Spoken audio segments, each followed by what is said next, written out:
நாம இது வரைக்கும் மணி ஹெய்ஸ்ட் கேள்விப்பட்டிருப்போம், கோல்டு ஹெய்ஸ்ட் கேள்விப்பட்டிருப்போம். இது ஒரு ஃபுட் ஹெய்ஸ்ட். கனடா நாட்டில் நடந்த ஒரு மிகப்பெரிய ஃபுட் ஹெய்ஸ்ட் பத்தி தான் உங்க கூட ஷேர் பண்ணிக்க போறேன். புதுமையான உலகத்துல பயணிக்க நம்ம வேதேஸ் எக்ஸ்பி சேனலை சப்ஸ்கிரைப் பண்ணிக்கோங்க. கனடா நாட்டோட பிளாக் பாத்தீங்கன்னா அதுல ஒரு லீஃப் இருக்கும். அது மேப்பிள் மரத்தோட லீஃப். நம்ம ஊர்ல எப்படி பனைமரம் தென்னை மரம் பரவலா இருக்கோ அப்படிதான் அந்த கண்ட்ரியில இந்த மேப்பிள் ட்ரீங்கிறது ரொம்ப சாதாரணம். அதுவும் கியூபெக்னு ஒரு ஸ்டேட் இருக்கு, அங்க இந்த மரம் ரொம்ப அதிகமா வளரும். இந்த மரத்துல இருந்து தான் மேப்பிள் சிரப் தயாரிக்கிறாங்க. வேர்ல்டு வைடா ஒயிட் சுகர் நாட்டு சர்க்கரைக்கு அடுத்தபடியா அந்த மேப்பிள் சிரப் தான் சுகர் கண்டென்ட்டுக்கு பரவலா பயன்படுத்தப்படுது. கனடால மேப்பிள் சிரப் தயாரிக்கிற சென்டரா கியூபெக் ஸ்டேட் இருக்கு. நம்ம ஊர் ரப்பர் தோட்டம் பார்த்திருப்போம். மரப்பட்டையை கீறி விட்டா மரத்துல இருந்து ஒரு லிக்யூட் வரும். அதை சேகரிச்சு அதுல இருந்து ரப்பர் மெட்டீரியல் தயாரிப்பாங்க. அது மாதிரி இந்த மேப்பிள் மரத்துல ட்ரில் போட்டு அதுல ஒரு டியூப் உள்ள விட்டு அதுல இருந்து வர்ற லிக்யூட சேகரிச்சு அதை கொதிக்க வச்சா அதுல இருந்து இந்த மேப்பிள் சிரப் கிடைக்குது. 1 லிட்டர் மேப்பிள் சிரப் உருவாக்க கிட்டத்தட்ட 40 லிட்டர் மேப்பிள் சாறு மேப்பிள் மரத்துல இருந்து எடுக்கணும்.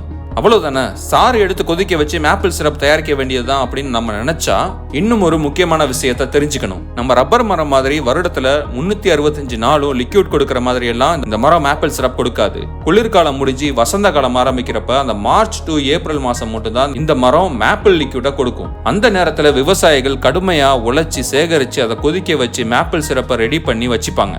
வருஷத்துக்கு 1 மாசம் மட்டும் தான் இதை ரெடி பண்ண முடியும். ஆனா வருஷம் ஃபுல்லா சேல் பண்ணணும். பல நாடுகளுக்கு இதோட தேவையும் அதிகமா இருக்கு. அப்ப மார்க்கெட்ல இதோட டிமாண்ட் எந்த அளவுக்கு பீக்ல இருக்கும் அப்படின்னு யோசிச்சு பாருங்க. இப்ப ரெடி பண்ண சிறப்பை மார்க்கெட்ல கொண்டு போய் சேல் பண்ணி விவசாயிங்க லாபம் சம்பாதிக்க முடியாது. கனடா கவர்மெண்ட் இதுக்கு ஒரு ஃபெடரேஷன் வச்சிருக்காங்க. நம்ம ஊர்ல விவசாயிங்க விளைவிச்ச பொருளை நேரா சந்தைக்கு கொண்டு வந்துட முடியாது. அதுக்கு விலை நிர்ணயிக்கிற ஒரு மீடியேட்டர் இருப்பாங்கல்ல, அந்த மாதிரி இந்த ஃபெடரேஷன் செயல்படும். இவங்களும் ஒரு மீடியேட்டர் தான். இவங்க தான் இந்த வருஷம் எவ்வளவு லிட்டர் சிரப் ரெடி பண்ணணும் அப்படின்னு ஒவ்வொரு ஏரியாவுக்கும் நிர்ணயிப்பாங்க.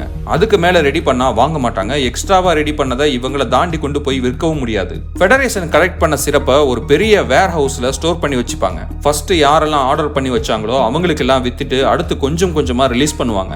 அந்த மேப்பிள் ட்ரீ லிக்யூட் ஜெனரேட் பண்ற காலம் முடிஞ்சு ஒரு 2 மாசம் ஆனதுக்கு அப்புறம் மேப்பிள் சிரப்போட ரேட் எல்லாம் தாறுமாறா இருக்கும். ஆனா அந்த லாபம் எல்லாம் விவசாயிகளுக்கு போகாது, ஃபெடரேஷன் எடுத்துக்கும். அதுவும் விவசாயிகளுக்கு பொருளை கொடுத்த உடனே அவங்களுக்கு பணம் கொடுக்க மாட்டாங்க. சிரப் வித்ததுக்கு அப்புறம் தான் அவங்களுக்கு பணம். இந்த ஃபெடரேஷன் செய்கிற அநியாயத்தை தட்டி கேட்க உருவானதுதான் மேப்பிள் சிரப் ரெபல். இவங்க யாருன்னா விவசாயிங்க கூட்டத்துல இருந்து உருவான ஒரு போராட்ட குழு. இவங்க விளைவிக்கிற பொருளை ஃபெடரேஷனுக்கு கொண்டு போய் கொடுக்காம பார்டர் தாண்டி கொண்டு போய் மேப்பிள் சிரப்பை விற்பாங்க. இது கிட்டத்தட்ட இல்லீகல் தான் அப்படின்னாலும் இது அவங்க தரப்பு நியாயமா பார்க்கப்படுது. இந்த maple syrup US, German, UK, Japan, France நாடுகள்ல தினசரி யூஸ் பண்ற ஒரு சுகர் கண்டென்ட்டா இருக்கு. ஒரு நாள் ஆகஸ்ட் 2012 அந்த மேப்பிள் சிரப் எல்லாம் ஸ்டோர் பண்ணி வச்சு இந்த முழு கதையையும் ஷார்ட்ஸ்ல சுருக்க முடியாது. இதோட ஃபுல் வீடியோ லிங்க் சேனல் நேமுக்கு கீழே இருக்கு.